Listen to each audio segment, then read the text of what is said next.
Good evening. This is CTV News for June 5th. I'm Byron Scott. Thank you for joining us. Well, the conversation got heated this morning during a public works vote on Governor Hogan's plan for traffic relief. That proposal would create toll roads and widen both the Capitol Beltway and Interstate 270. In the end, State Controller Peter Franchot supported the measure, and State Treasurer Nancy Kopp voted against it. The governor agreeing to change the order in which the roadways are constructed to allow more time to work with Montgomery County leaders who have sharply criticized the plan.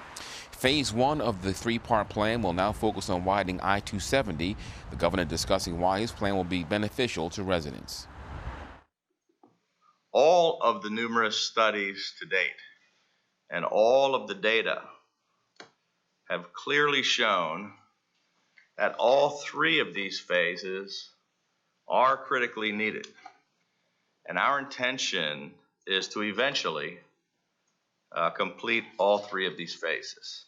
But again, it's a long-term process. But I have been concerned all along about this huge project and voting on it without being able to see any of the background numbers of the traffic and revenue numbers, of the origin destination numbers, of the numbers that go behind the statements that it's going to improve the environment and not degrade it.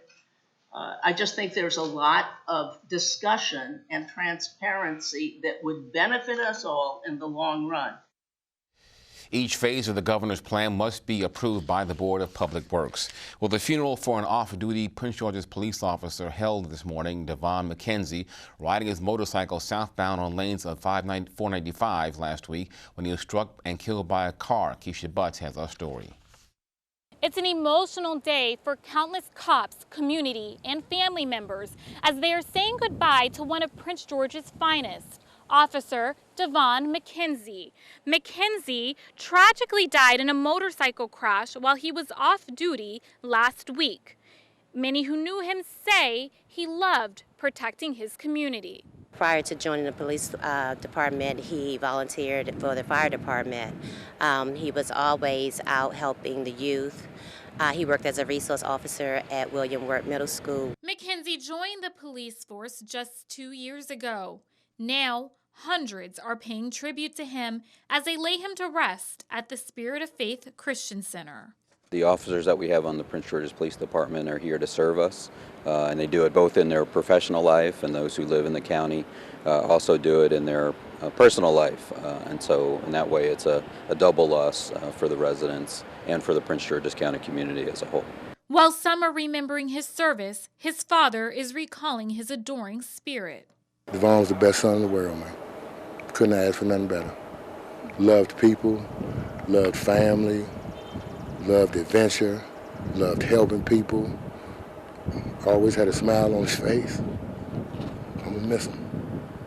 My cousin was a light in this world. He will be sorely missed. He was a energy that everywhere he went, he made an impression upon people with his charisma, his smile, his positive attitude. McKenzie will be missed not only by his loved ones, but also his family in blue and the community. In Brandywine, Keisha Butts, CTV News.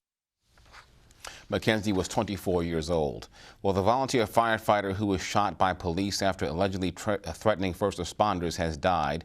56-year-old Martin Goodyear of Bowie was pronounced dead yesterday morning in an area hospital where he had been under guard. Investigators say witness reports seeing Goodyear walking and standing in the lanes of Route 50 in Davidsonville on Friday night. One said he may have been struck by a vehicle. When medics got there, Goodyear allegedly threatened them with a knife when he was shot by police. An autopsy was scheduled for today. Meantime, a judge decides to allow racial memes from a cell phone as evidence against the man accused of fatally stabbing a Bowie State student last year. A judge denied the defense attorney's request to have the cell phone evidence thrown out. Sean Urbanski is charged with first-degree murder and a hate crime for the death of Richard Collins III. The judge also denied the request to have the murder and hate crime charges tried separately. The trial date now set for July 22nd.